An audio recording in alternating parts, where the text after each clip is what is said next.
As you learned in the earlier sections of this chapter, the closing event brings together everything that has been prepared during the transaction: the contract, the loan, RESPE required disclosures, title insurance, escrow instructions, and the physical transfer of the property. The financial settlement is the scoreboard for all of this work. It is where every dollar is assigned to the party who owes it or who deserves to receive it, and where the buyers and sellers' promises in the contract become final numbers on a closing statement. A licensee who understands this process can explain closing figures clearly, spot errors before they cause trouble, and help clients avoid unpleasant surprises on closing day. The financial settlement always follows the same basic logic.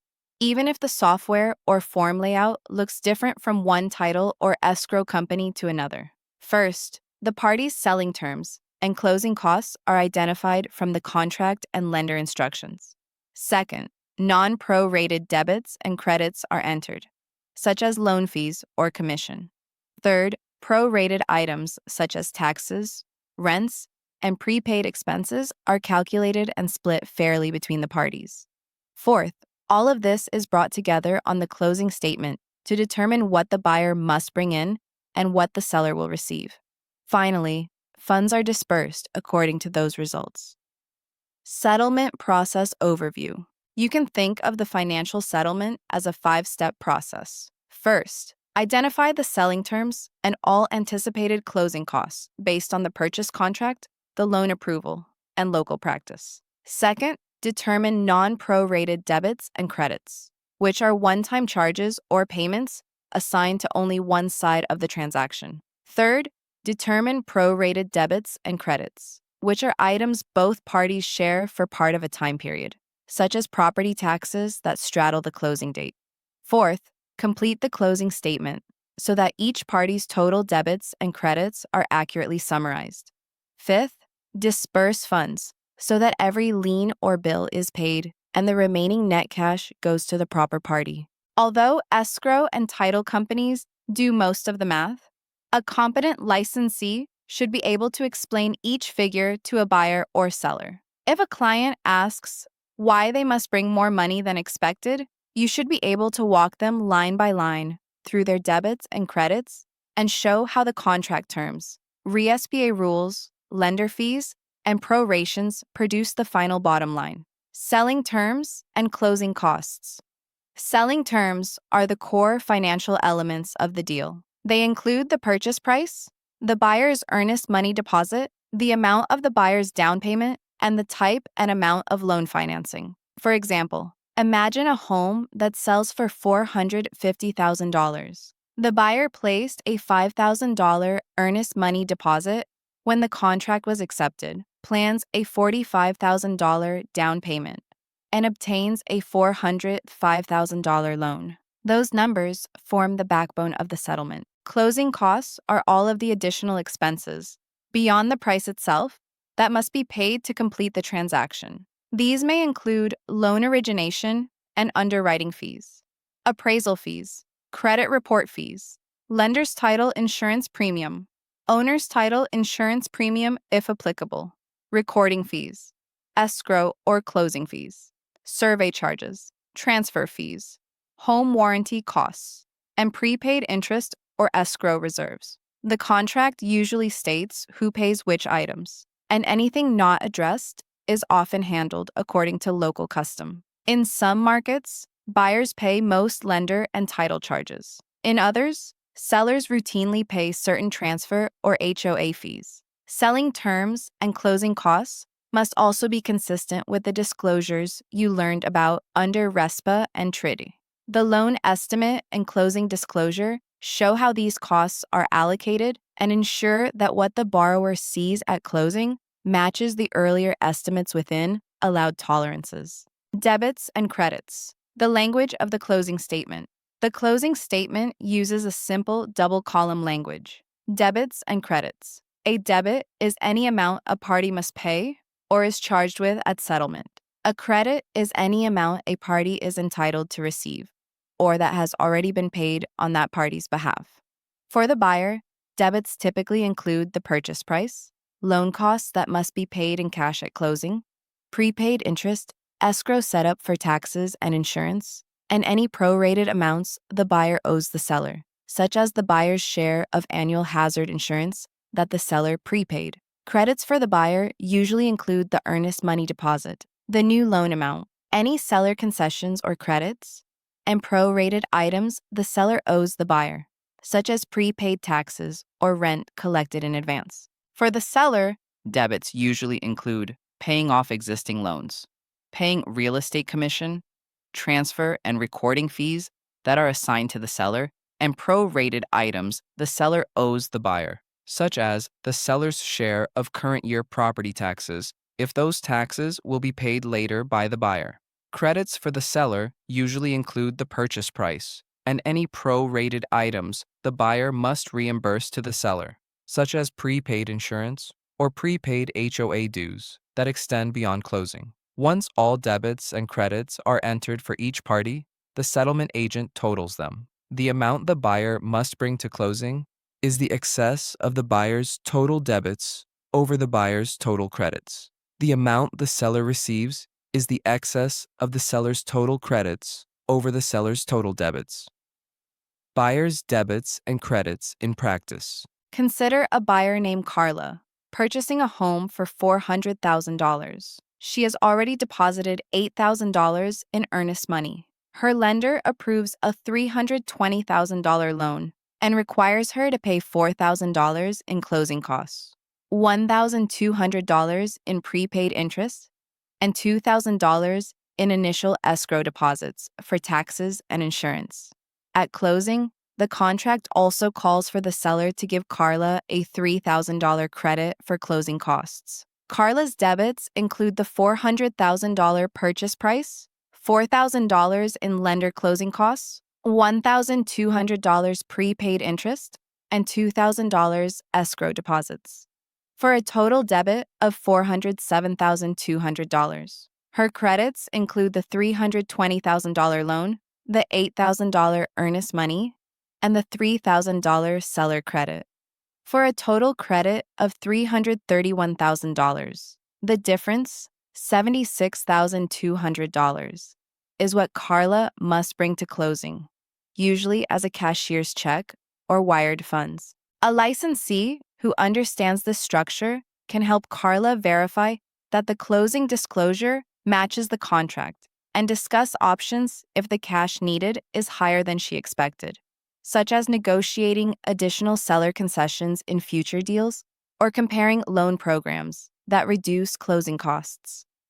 Seller's debits and credits in practice. Now look at the seller's side of the same transaction. The seller's primary credit is the contract price of $400,000. Suppose the seller still owes $260,000 on their existing loan. They will pay a 6% commission, which equals $24,000 plus $2,000 in title and escrow fees assigned to the seller, and $1,500 in recording and transfer costs. In addition, they agreed to the $3,000 closing cost credit to Carla. The seller's credits include the $400,000 sale price. The seller's debits include $260,000 payoff, $24,000 commission, $2,000 title and escrow, $1,500 transfer and recording, and $3,000 in buyer credit, for a total debit of $290,500.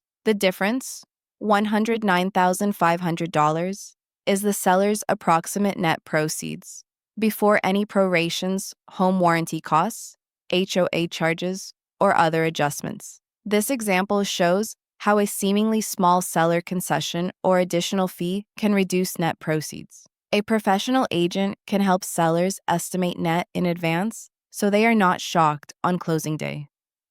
Non-prorated items. Non-prorated items are costs that belong wholly to one party and are not shared based on the closing date. For example, the real estate broker's commission is normally a seller-side expense, not prorated between buyer and seller. Loan origination and discount points are normally buyer expenses. Recording fees for the buyer's new deed of trust or mortgage, survey costs, and home inspection fees are also typically non-prorated. Some of these may be paid outside of closing earlier in the process, such as a buyer paying for a home inspection at the time of service. On the closing statement, these items still appear as debits to the buyer or seller who owes them, with a notation that they were paid before closing. That way, the statement provides a complete record of the transaction, even when money changed hands earlier. Prorated items and the concept of proration. Many expenses and some income items affect both parties over time. Proration is the method used to divide these costs or revenues fairly between buyer and seller based on how many days each party owns the property during a given period.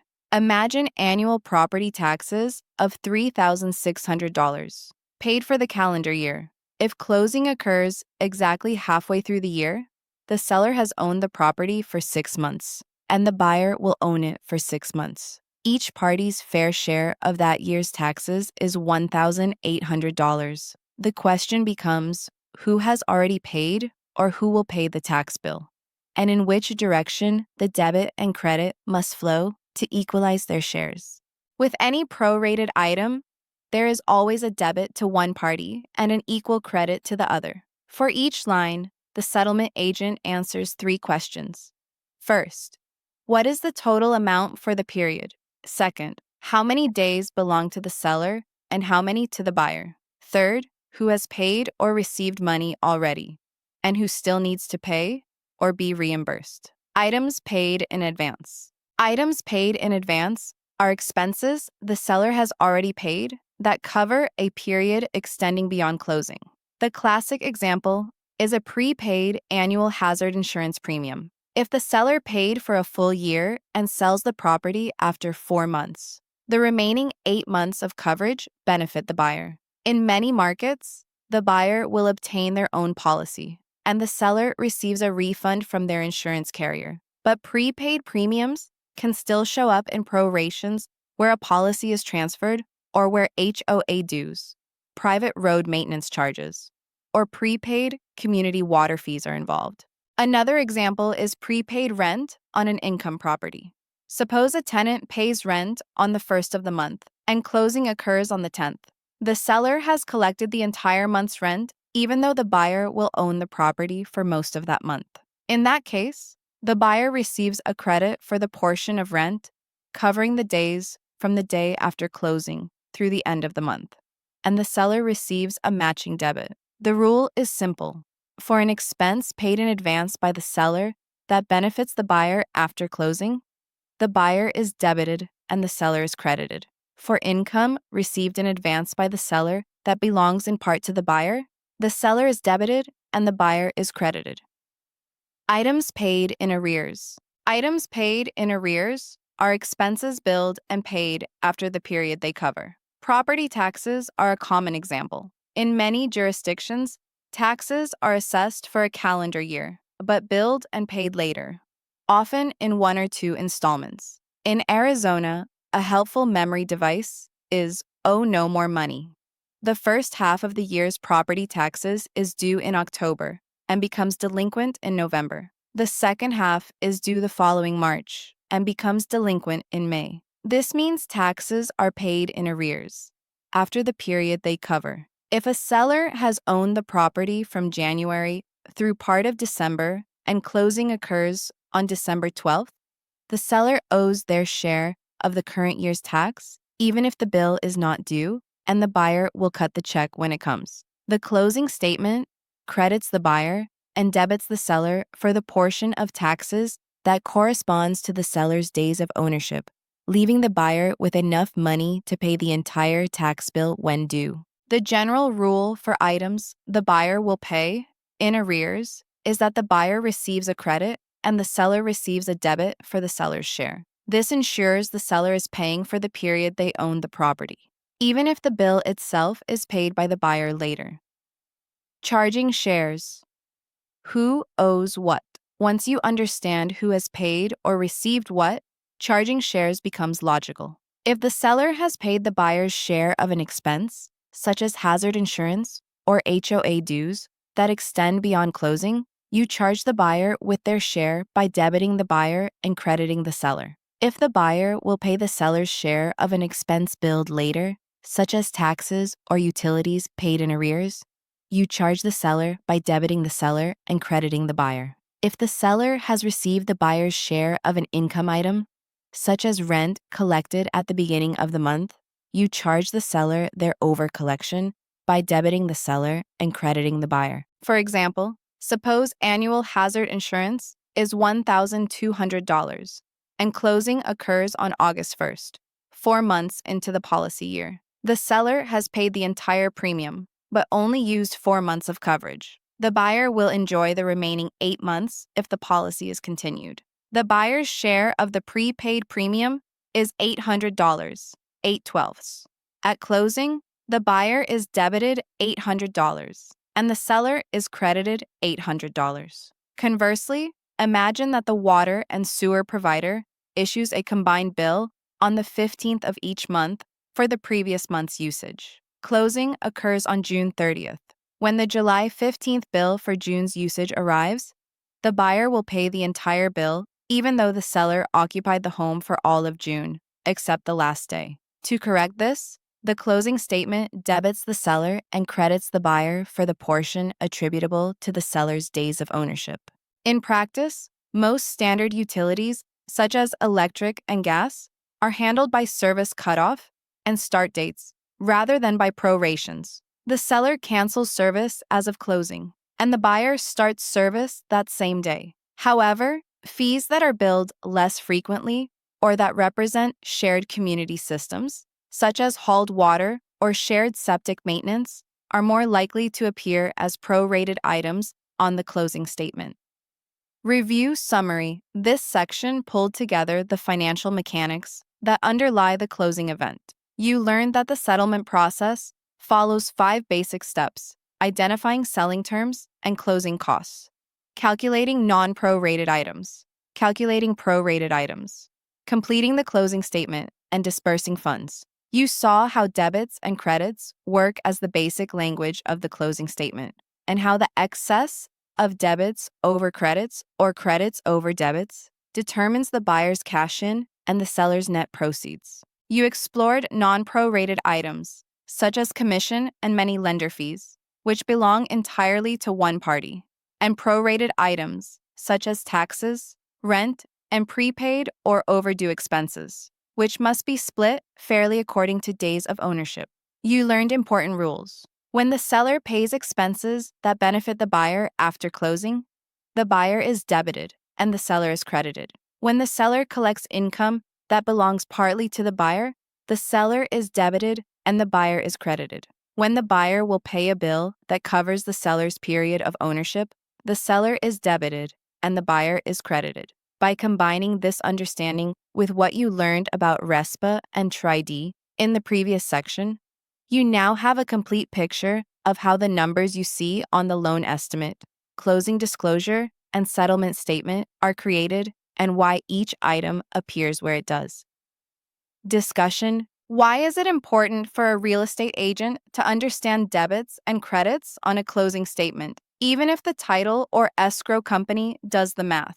Answer: it is important because clients often have questions or anxiety about the bottom line. An agent who can explain each line item and show how the contract terms, lender instructions, and prorations produce the final figures builds trust, prevents last-minute panic, and can catch errors before they harm the client. How do prorations promote fairness between buyer and seller? Answer: prorations ensure that each party pays only for the portion of an expense that corresponds to their time of ownership and receives only the income that belongs to their period of ownership. Without prorations, one party might unfairly pay an entire tax bill or lose rent that should have been shared. Why do some items, such as real estate commission, remain non-prorated?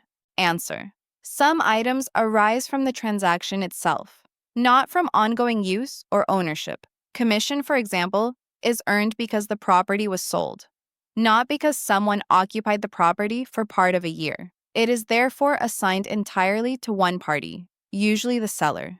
and is not shared based on the closing date. How does the timing of tax payments in arrears affect the closing statement? Answer: when taxes are paid in arrears, the bill arrives after the period it covers. If the buyer will pay the entire tax bill later, the seller still owes their share for the time they owned the property. The closing statement corrects this by debiting the seller and crediting the buyer for the seller's portion, ensuring that each party ultimately pays only their fair share. Closing remarks. Financial settlement is where the story of the transaction becomes real money for real people. It translates months of marketing, negotiation, inspections, loan processing, and title work into a final accounting of who owes what and who receives what. When you understand selling terms, closing costs, debits, credits, and prorations, you are better equipped to guide buyers and sellers calmly through one of the most stressful days in their real estate journey. This knowledge, combined with strong ethical and legal practices, helps you deliver a smooth, professional closing experience and reinforces your value as a trusted real estate professional.